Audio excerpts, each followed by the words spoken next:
Ow! Oh, why did Her Magnificence ever think it was a good idea to make this harness so pointy? You tell me. She's your magnificent leader. Oh, seems like some pony let a dove into the barracks. Here to take over the day shift. Someone has to clean up the mess you tarhides leave. Hardy har har. Not like your doves don't leave a mess on the statues. Those are pigeons, Hollowhorn. Whatever. Not that it's my problem, but Sunbud is on something of a warpath today. Just so you know. Let me guess. Moonflame caught her trying to raid the castle pantry again. Yeah, how'd you know? Wow, you really are a greenhorn, aren't you? Any pony that's worked in the castle for a few years knows that Her Highness is going to try to embezzle a few sweetbreads when she's in the middle of a diet. Wait, Sunbud is on a diet? Every year like clockwork. Always after the national dessert competition wraps up. Doesn't help that the winning entry this year was 4 different desserts smashed into one. We had to double the guards around the kitchen. Not to mention they've been given permission to take her down on sight. You bleachcoats actually assault Sunbud? You ever put yourself between a deity and its snack attack? Ain't pretty, son. Frosting everywhere. So much that you can't tell whether it's your own or some pony else's. I've had to send more than a few good soldiers to the infirmary for shock. Diabetic, that is. Nothing short of a month-old fruitcake will bring Her Highness down. Good overtime, though, and hazard pay to boot. Wow, that almost makes Her Magnificence's quirks seem pretty tame. You got some stories about Moonflank's more eccentric aspects? Of course. You know about our Royal Candlelight voice thing, don't you? Half of Equestria knows whenever Moonflank uses it. Yeah. Dumb question. Anyways, get this. She snores like that. Really? I suppose that explains why the doors to her chamber are so thick. No. Those are no better than a screen made out of matchsticks. We need 2 unicorns pulling hour-long shifts to keep a sound dampening spell while she's asleep. I talked to one of those Candlelight University professors. He said that something to focus it, they could probably use it for boring tunnels in the mountain. Not bad. Not bad at all. Oh, that's only the start. She's also vain.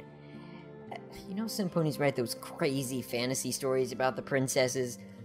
Never paid it much mind, but I know of them. Magnificence collects them, especially ones that star her. Reads them out loud whenever she thinks no pony is listening in. No pony notices a guard at his post. Yeah, gotta be ever vigilant. Always standing erect.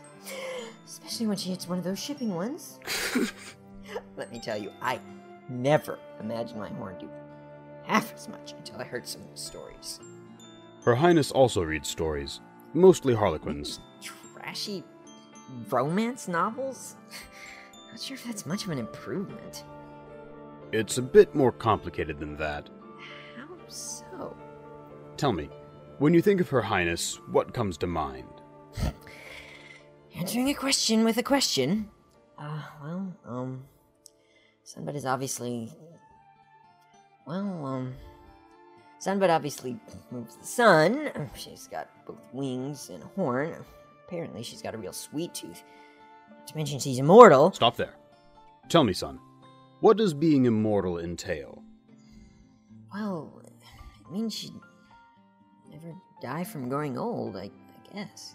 Right. Now, from that, think you can tell me why she reads those books. I honestly have no clue. Figures. Let me make it easier for you, Hollowhorn.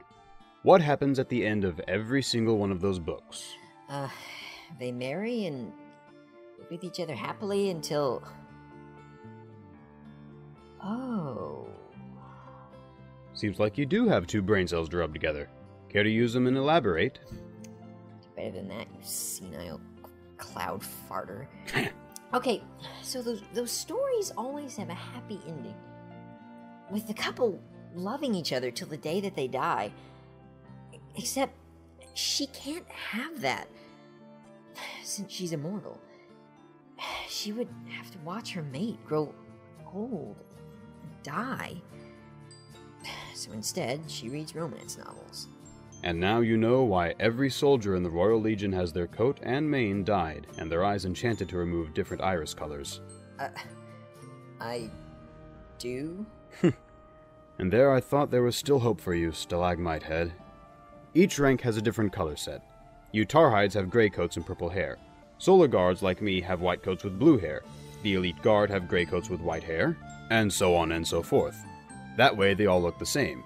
To the princesses, the Guard never changes. Wow, I never even thought of that.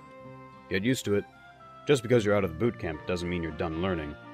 There's a lot of history behind the Guard, and you're going to be learning about it while you're on the job. Speaking of which, my job is about to start. Hey, you need some help with that? Dove? If you can manage it, Limporn. Thanks. Hey, wait a moment. What's your name? Beacon. What did your sire and dam christen you with? Nova. My mom wanted to call me Starbright, but Dad... I asked for your name, not your life story. Shove it down your thunderhole, you geezer.